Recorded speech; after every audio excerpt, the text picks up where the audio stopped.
আসসালামু আলাইকুম। আজকের রেসিপি হচ্ছে ক্রিসপি স্টাইলের চিকেন ফ্রাই, যেটা কিনা একদম ইজি রেসিপিতে বানানো হয়েছে, যেটা কিনা এতটা ক্রিসপি হয়েছে যে খেতে দারুণ লেগেছে। উপরেরটা ক্রিসপি আর ভিতরেরটা জুসি। আপনিও চাইলে বাসায় এই চিকেন ফ্রাই ট্রাই করে দেখতে পারেন। বিকেলের নাস্তায় কিংবা ফ্রাইড রাইসের সাথে খেতে দারুণ লাগবে। আশা করছি প্রতিদিনের মতো আমার আজকের রেসিপিটিও ভালো লাগবে। রেসিপি ভালো লাগলে আমার চ্যানেলটি সাবস্ক্রাইব করবেন আর আমার ফেসবুক পেজটি ফলো করে রাখতে পারেন। চিকেন ফ্রাই বানানোর জন্য আমি 8 পিস স্কিন ছাড়া চিকেন নিয়েছি। চিকেনগুলো ভালো করে ধুয়ে পরিষ্কার করে পানি ঝরিয়ে নিয়েছি, যেন এক্সট্রা পানি না থাকে। এখন আমি চিকেনগুলো ম্যারিনেট করে নিব। এখন আমি চিকেনে এক এক করে সবগুলো উপকরণ দিয়ে নিব। প্রথমে আমি দিয়ে নিব পরিমাণ মতো লবণ। এখানে আমি 1 চা চামচ লবণ দিয়েছি। দিয়ে দেব 1 চা চামচ মরিচ গুঁড়ো। মরিচ গুঁড়ো আপনারা আপনাদের মরিচের ঝাল অনুযায়ী দিবেন। এখন দেব 1 চা চামচ জিরা গুঁড়ো। এখন দিয়ে দিব 1/2 চা চামচ কালো গোলমরিচ গুঁড়ো। এখন দিয়ে দিব 1/2 চা চামচ বিট লবণ। এখন দিয়ে দিব 1 চা চামচ রাঁধুনি গরম মশলা গুঁড়ো। দিয়ে দিব 1.5 চা চামচ রসুন পেস্ট আর 1.5 চা চামচ পরিমাণ আদা পেস্ট।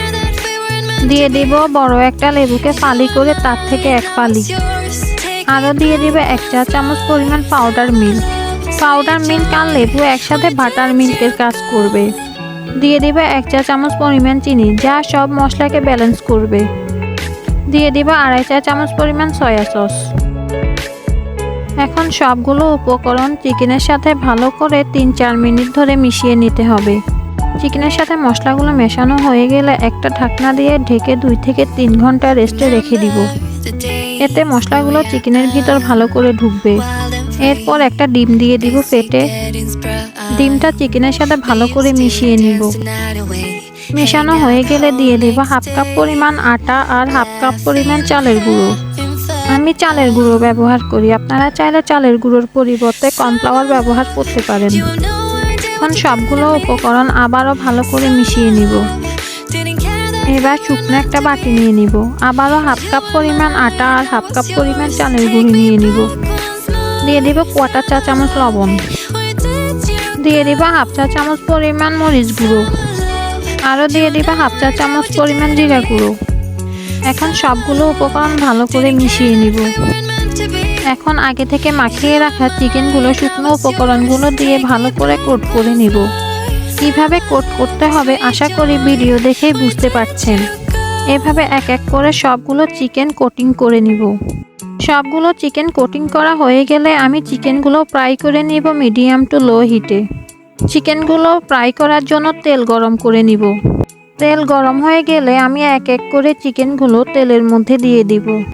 চিকেনগুলো অবশ্যই ডুবো তেলে ভাজতে হবে। আর অপেক্ষা করছি যতক্ষণ না কুক হয়ে যাচ্ছে। 10 মিনিটের মতো ফ্রাই করলে হয়ে যাবে মাঝারি আঁচে। 2 পাশ এপিট ওপিট করে ফ্রাই করে নিব। তাহলে উপরেও একটা সুন্দর কালার চলে আসবে আর ভিতরটাও সুন্দর করে কুকড হয়ে যাবে। এখন আমাদের ক্রিসপি চিকেন ফ্রাই ভাজা হয়ে গিয়েছে। তেল ঝরিয়ে উঠিয়ে নিচ্ছি। এভাবে এক এক করে সবগুলো চিকেন ফ্রাই ভেজে নিব।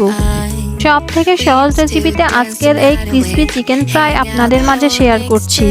আশা করছি ভালো লেগেছে। এতক্ষণ ধরে যারা আজকের রেসিপি দেখছেন সবাইকে ধন্যবাদ জানিয়ে আজকের মতো এখানেই বিদায় নিচ্ছি। আল্লাহ হাফেজ।